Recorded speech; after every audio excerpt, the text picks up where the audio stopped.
Сәлематсыңдар ма балалар? Өлшем бірліктерді түрлендіру тақырыбы. Алдымен мына жазылғанды есімізде сақтап аламыз. Сосын бізге есеп шығару оңай болады. Тоннаны өлшейтін, яғни салмақты өлшейтін құрал таразы. 1 тонна 1000 килограмм. 1 килограмм 1000 грамм болады. Ал 1 метр 100 сантиметр. Яғни ұзындықтың өлшем бірлігі неке метр.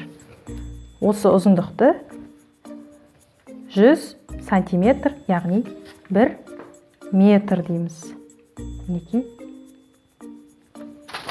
Ал 1 метр 10 дециметр. Ол қалай? Мынау 100 сантиметр жаңа 1 метр болды ғой. Олай болса, осы 100 сантиметр 1 метрді бір сөзбен 10 дециметр деп айтсақ болады. Мінеке. Ал 1 дециметріміз 100 миллиметр. Екеуі де ұзындықты өлшейтін құрал. Метр бұл үйді, тағда басқада ұзын нәрселерді өлшеуге болады. Ал сызғышпен пішіндерді, тағда басқа нәрселерді өлшеуге болады. Бұл қысқа. 1 дециметрде 10 сантиметр бар. Және ұсақ таяқшалардың барлығын санасақ, 100 миллиметр. Яғни 1 дециметр тең 100 миллиметр. 1 сантиметр 10 миллиметр. Яғни миллиметр мұнда 1 сантиметрдің ішіндегі кішкентай таяқшалардың бәрін санасақ, осылардың бәрі миллиметр. 10 миллиметріміз 1 сантиметр. 50 000 килограммда 150 тонна бар. Ол үшін 1 тоннада 1000 килограмм. Олай болса 150 000 килограммды 1000 килограммға бөлеміз 150 тонна. Немесе 150 000-ның соңғы 3 нөлін қысқартып тастаймыз. 1000 болғандықтан 1 тонна. 9 килограмм 7 грамм. 9007 грамм. 9 килограммды көбейтеміз 1000 граммға. Және 7 граммын қосып жібереміз. Сол кезде 9007 грамм. Міне, мына 2 нөлі жазылады. Одан кейін бірліктерін қосып жібереміз. 0 мен 7-ні. 7 грамм. 1 килограммда 1000 грамм бар. 1 тоннада 1000 килограмм бар. Олай болса 4 тонна 19 килограммда 4019 килограмм бар. Яғни 4-ті 1000 килограммға тоннаны көбейтіп жібереміз. 19 килограммды қосып жібереміз. 4019 килограмм. 100 сантиметр 1 метр.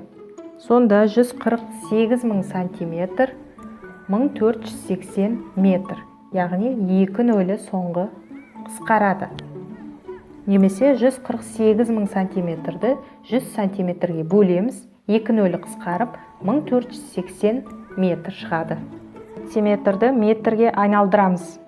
10 дециметр 1 метрге тең. Яғни дециметр метрге айналдырғанда 1 нөл қысқарады.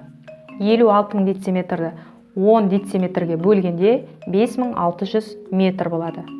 45 000 миллиметрде қанша дециметр болатын табамыз. 100 миллиметрде 1 дециметр, яғни дециметр миллиметрге айналдырғанда 2 нөлі қысқарады. 45 000 миллиметрді 100 миллиметрге бөлгенде 450 дециметр. 280 дециметрді миллиметрге айналдырамыз. Дециметріміз аз таңбалы, миллиметріміз көп таңба болады. Дециметр үлкені.